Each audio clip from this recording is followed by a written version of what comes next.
Morning. So what did you see on the film, especially defensively?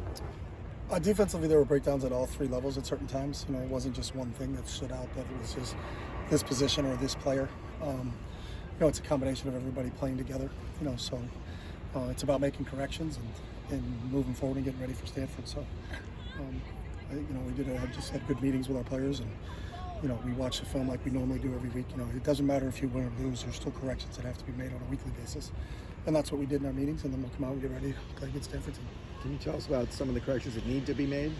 It depends on the individual plays that were made, and it's just communication issues on a couple of them. So we'll get this taken care of.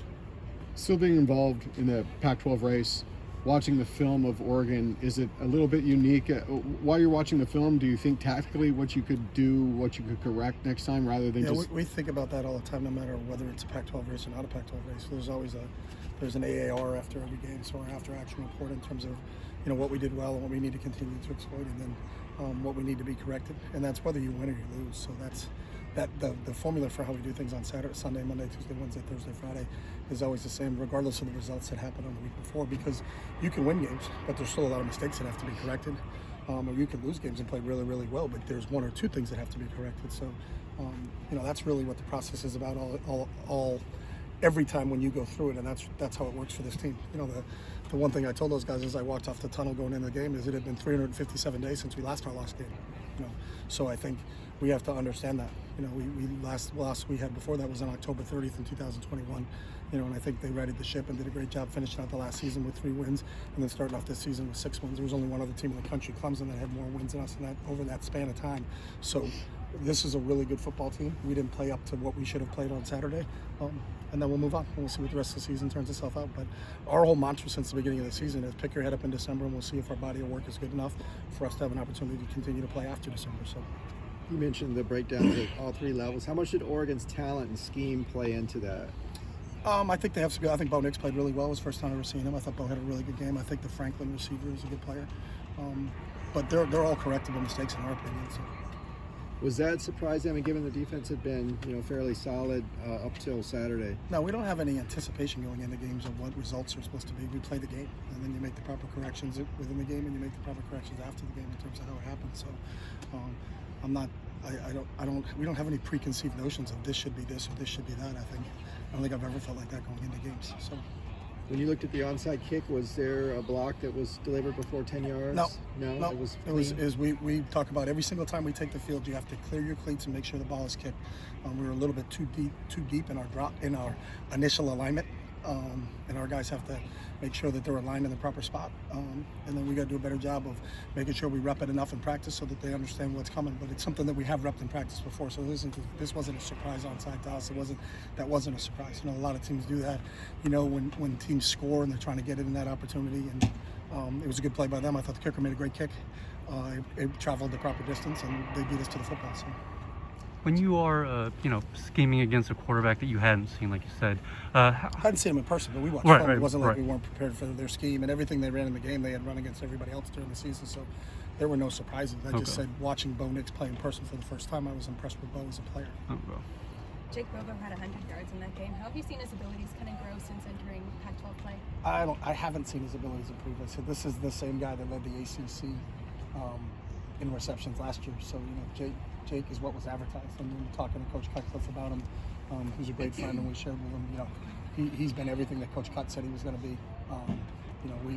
We envision him coming in here and being the #1 receiver for us, and I think that's what that's the role he's really kind of grown into.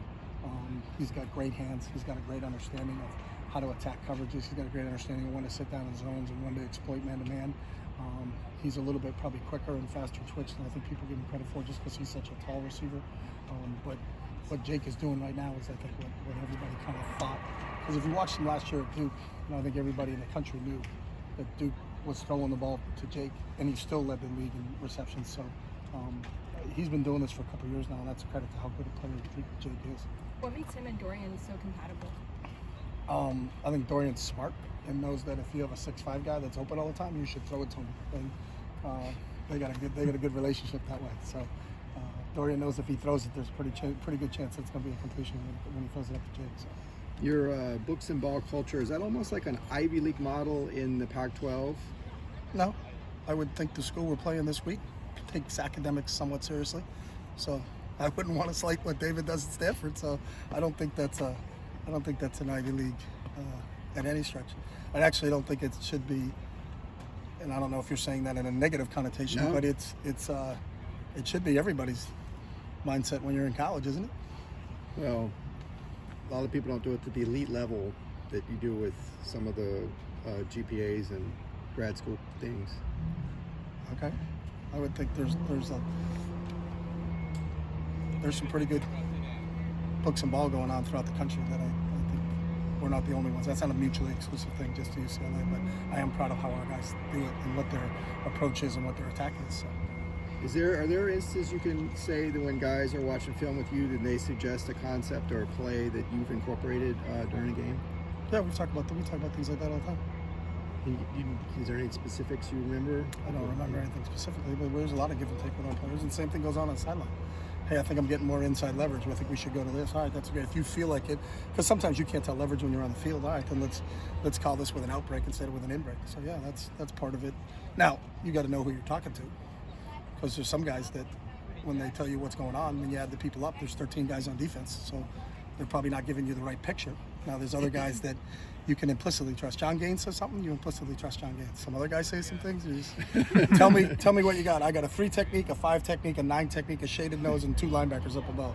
Then you draw the look up and go, is this the look? No, that wasn't the look. It was when John tells you something happens, then it's yeah. When Dorian tells you something happens, yeah. When Jake tells you something happens, yeah.